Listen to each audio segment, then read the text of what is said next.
Hi everyone, and Happy New Year! I had a wonderful holiday season, and I have to say, an even better tech vacation.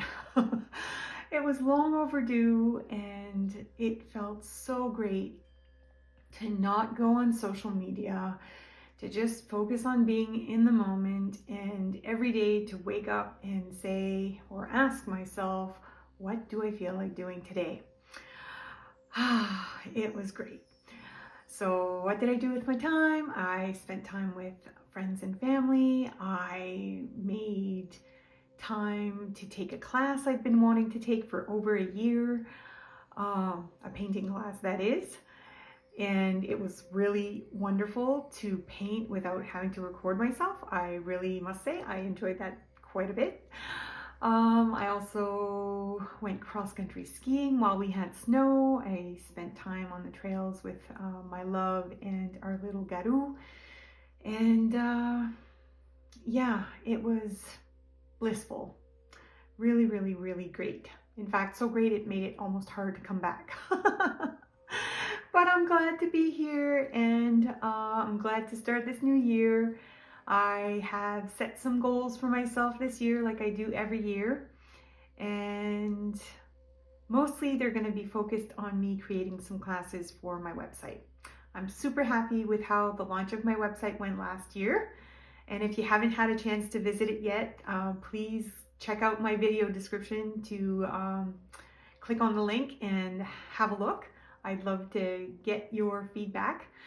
And though it's been exciting to be able to sell some of my artwork, my goal is really to create some classes where I can go into more details with you on my website. So that is my major goal for this year. I really want to get that going, and I hope to get that going sooner rather than later. So that's going to be a big focus for me. I'm going to continue to post videos on YouTube. I am sort of toying with the idea of maybe slowing down the pace a little bit, but I haven't really made a decision about that just yet. And I will definitely keep you informed as I do solidify my decisions. I do not want to get to a point where I remove myself from YouTube. I enjoy creating content for the community here, and I want to be able to continue offering some tutorials here on YouTube, but I think it would be better for me to have a chance to also create classes where I can offer you more details on what it is I'm doing and connect with you more on a teacher-student basis, if that makes sense. But yeah, I do want to keep offering some tutorials here on YouTube. It's been really great to build my our little community here, and I hope to keep doing that for a good long time. But it is very demanding, and I also need to make money, so offering classes on my website might afford me the chance to continue paying for what I offer here on YouTube for almost free. Anyway, I hope all that makes sense. So what am I going to be working on this week? Well, I wanted to start the year off with something a little bit gentle, so I didn't want to go down the road of creating something uber complicated. So I opted to create another geologic abstract mosaic because I've really enjoyed creating those over the last couple of weeks.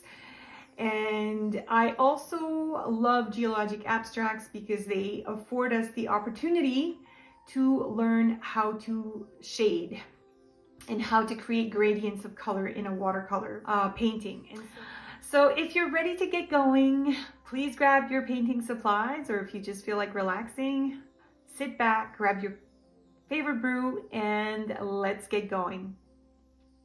Thank you so much for being here with me.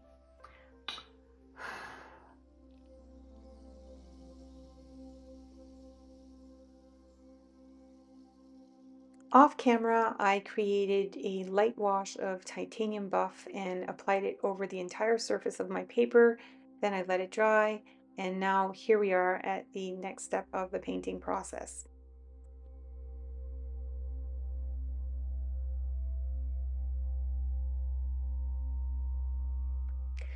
The brush I'm using had a little bit of turquoise left in it from the last painting project I did while I was on vacation. I'm not overly concerned about this. If anything, it's just going to guide my intuitive painting process and help me make some other color decisions as I go along. But I'm basically starting my process off with some titanium buff, and I will also be using neutral tint and Van Dyke brown.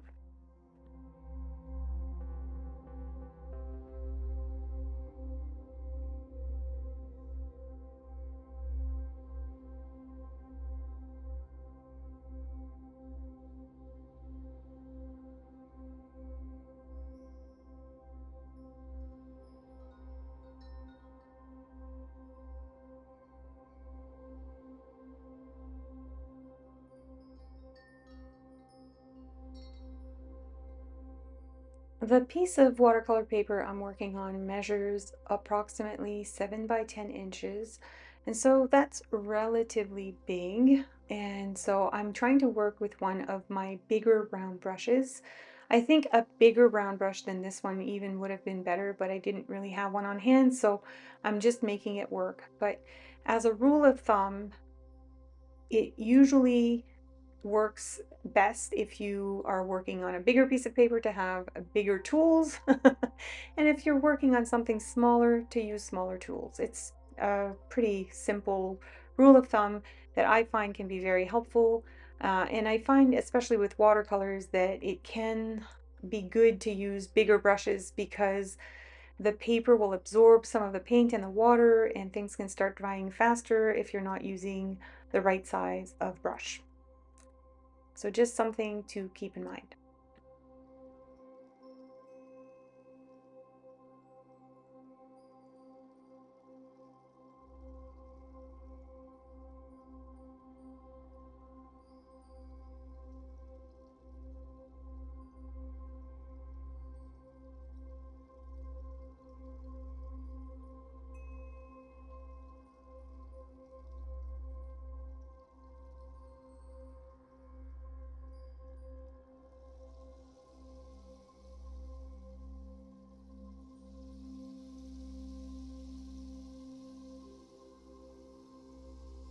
It's usually the case for me that the first layers of color look a little bit messy, sometimes a little bit ugly.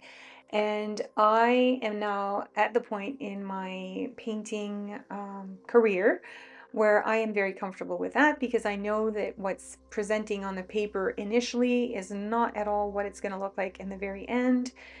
But it is a necessary part of the painting process. And so it's important to embrace what's happening and not to panic because decisions will help bring the painting along in a direction that feels more comfortable. But in order to get it to that point, we need to embrace what's happening and be flexible and continue to persevere.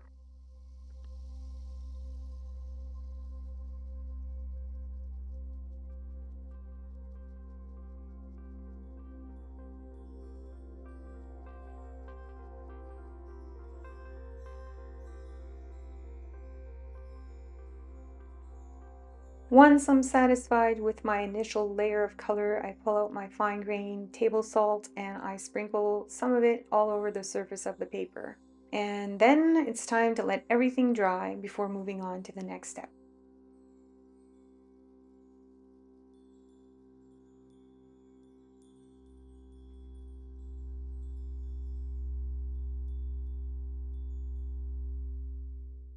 The textures left by the salt often help me decide where I'm going to put my pencil marks if I want to create a certain type of design in my painting. And since today I am working on creating a geologic abstract, I'm lightly scribbling in or sketching in some pencil lines that will later on be covered in paint, so I'm not going to worry too much about that. But I'm coming in to sort of map out and give myself some guidelines for where I would like to continue applying my paint and add more color. If I decide that some of those pencil lines are not pencil lines I like, they're easily erasable over the dried watercolor paper, and then I can make whatever changes I want and move on.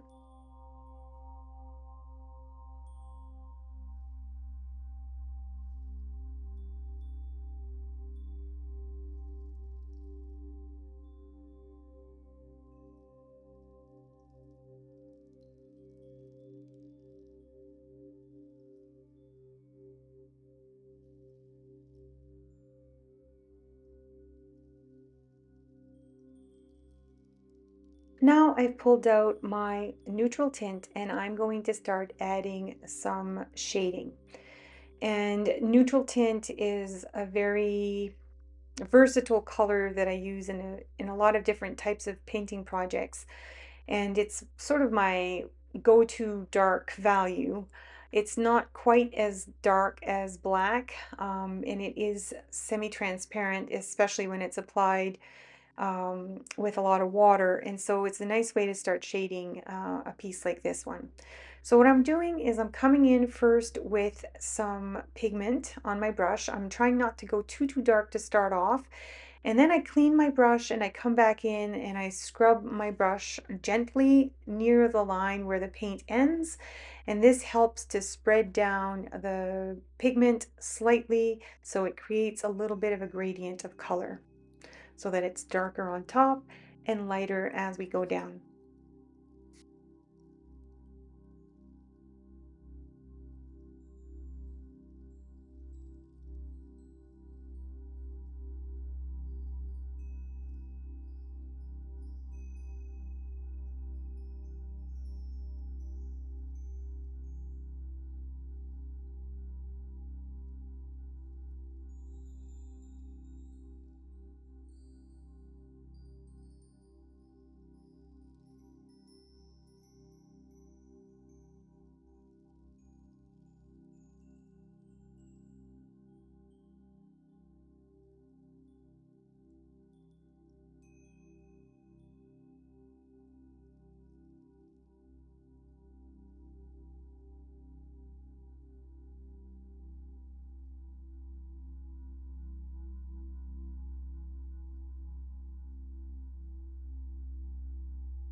Every time I apply salt to a layer of color, I move on to letting it dry completely, and then before doing anything else to the painting, I scrape off the salt once everything is dry, and then I'm ready to start working with more paint, or in this case, with my ink.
Shading is also a really great way for us to help a focal point in a painting stand out. So what I'm going to do now is I'm coming in again with more neutral tint. This time I'm going to add a little bit more pigment, and I'm going to go around the circumference or the periphery of my focal point, and I'm going to darken the edges so that everything within my focal point starts to stand out more. I'll use the same technique I was using previously, where I add the pigment first and then I come in with a clean brush and create the gradient of color moving away from the focal point. So more pigment near the focal point and then clear water and brushing away from the focal point will help to grade the color to more of a wash with less pigment.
I really like the fact that there's a little bit of that turquoise that was left on my brush in the textures that are created in my focal point rocks. And so I've decided that I'm going to come in with some more turquoise and I'm going to start creating some shading around the edges of the rocks, but not all the rocks. I'll use it mostly on the bigger rocks and then I'll just let the other ones be as they are. Again, I'm using the pigment around the periphery of the quote unquote rock, and then I'm coming in with a clean brush to sort of prevent a very stark line from forming. If I just painted a line like I'm doing right now and I let it dry, then you'd have a very stark line. I don't know how else to say it. Um, that would just be a little awkward, I think, in the painting. So by coming in with my wet brush and brushing over that line, I am helping to blend that color out of that area and into the center of the rock, which helps to create a little bit more dimension in the rock as well.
Another way I create shading in paintings is by adding stippling. And this pen here is a dotting pen, and it's going to help me create some stippling around the edges or the periphery again of my focal point to help it stand out even more.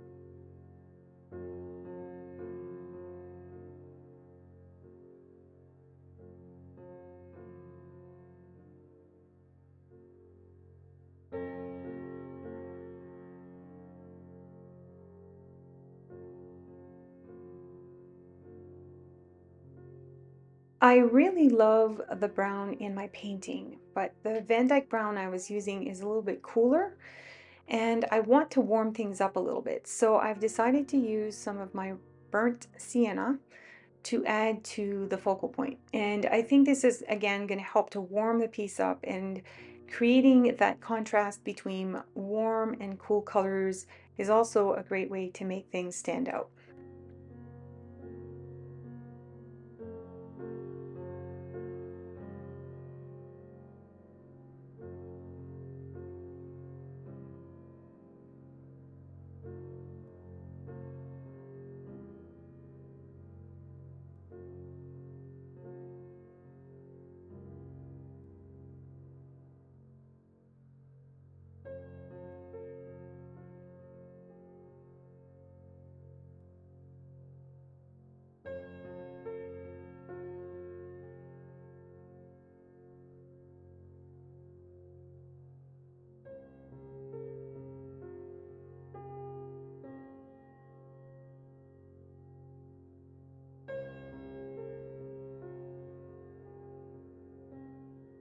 Here I'll practice doing a little bit more shading using some less diluted paint.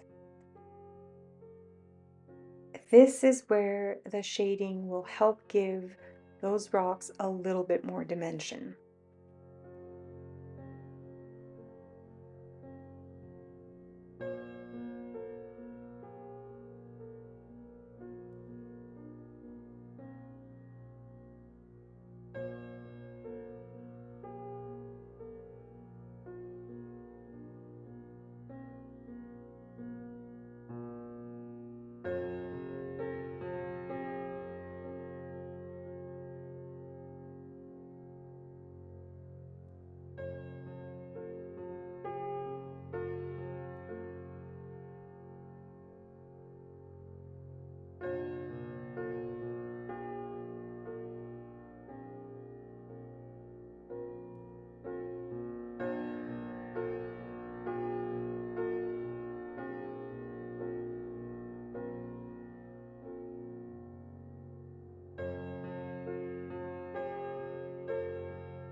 Geologic abstracts are, of course, the perfect type of project to add some gold.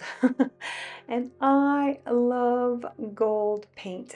I really do. It's funny because I really don't own any gold. I don't wear gold usually, but when it comes to paint, there's something about how I feel when I see it shimmering on my paper that just brings me so much joy, and so I add it. And I think once this is done, once I'm done adding some gold to this painting, I'll be ready to call this painting completed. But usually, for me, the best way to know whether or not the painting is done is when I remove the tape from the border of my painting and see the crisp edges. This is usually when I know whether or not I feel like the painting is complete or if I feel like I need to add something else.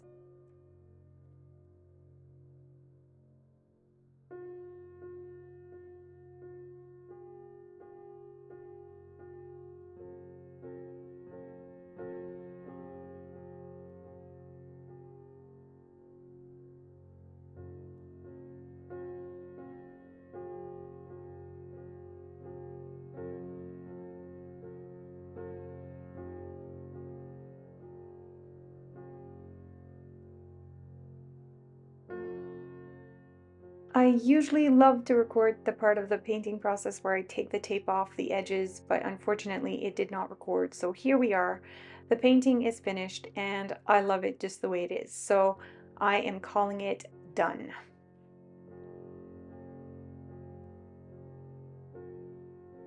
Here's a closer look at some of the details in the painting. Well, my sweet friends, as we come to the end of this painting process, I would love to ask you to share with me what your goals are for this new year. Please share these with me in the comments section below.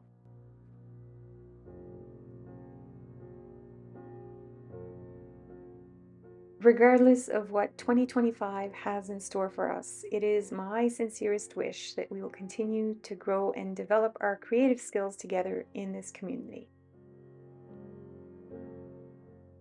Thank you again for making the time to join me on my creative journey.